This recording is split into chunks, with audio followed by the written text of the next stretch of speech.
La Unión Nacional de Padres de Familia fue creada en 1917 bajo la dirección del ingeniero Manuel de la Peza con el objetivo de defender los derechos y deberes de los padres de familia frente a la propuesta educativa de la Constitución de ese mismo año. En su inicio, destaca Valentina Torres Septién en su libro La educación privada en México, se trató de una organización de laicos, aunque estrechamente unida a la Iglesia y que desde entonces coordina la acción de los padres de familia en las diversas escuelas del país, fundamentalmente las particulares. Desde poco más de 100 años se conforma la Unión Nacional de Padres de Familia, la UNPF, como ¿cómo decirlo? Una forma de organización civil, evidentemente, pero también con el afán de, sí, claro, cuidar o vigilar, digámoslo así, la conducta de las escuelas y de los hijos. Estamos hablando de hace más de 100 años, donde todavía México era muy cándido, todavía muy familiar, muy provinciano inclusive, pero también para ir menoscabando o servir como de escudo contra ciertas corrientes ideológicas, sociales y económicas que estaban sucediendo a nivel internacional. En los años en el 17 veníamos, bueno, venía el mundo de la Primera Guerra Mundial, ya estaba la Revolución Rusa, ¿sí? Acordémonos que la Revolución Mexicana y la Revolución Rusa fueron las primeras revoluciones, incluso catalogadas como científicas, del siglo XX, ¿sí? Una se fue por una vertiente y otra por otra. Bien.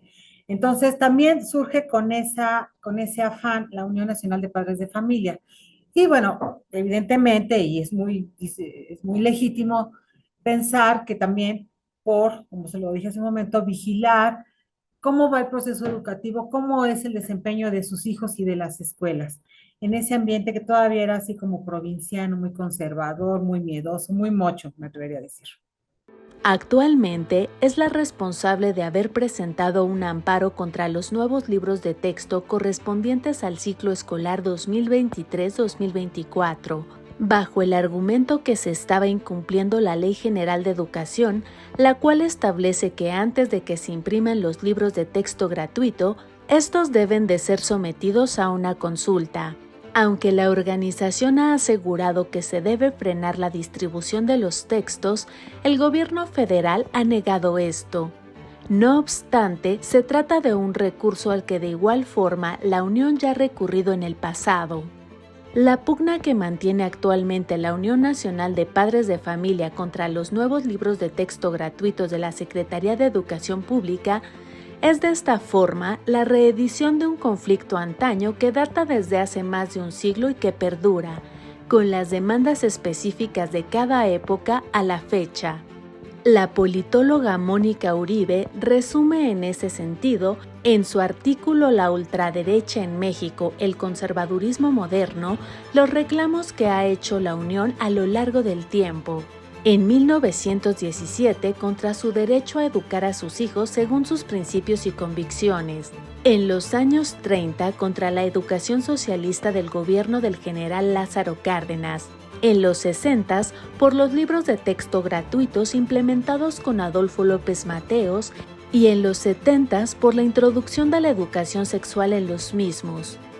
En su libro El Yunque, la ultraderecha en el poder, el periodista Álvaro Delgado Gómez describe cómo en los 70 el Yunque tomó el control de la Unión de Padres de Familia mediante una elección fraudulenta.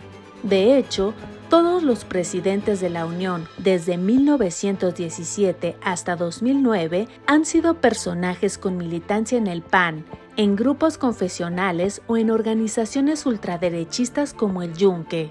Aunque la simbiosis entre la Unión de Padres de Familia y el Yunque no se detuvo ahí, sino que escaló al plano político en donde permanece a la fecha, como quedó demostrado en días pasados cuando el actual dirigente panista Marco Cortés Mendoza llamó a destruir los nuevos libros de texto gratuitos.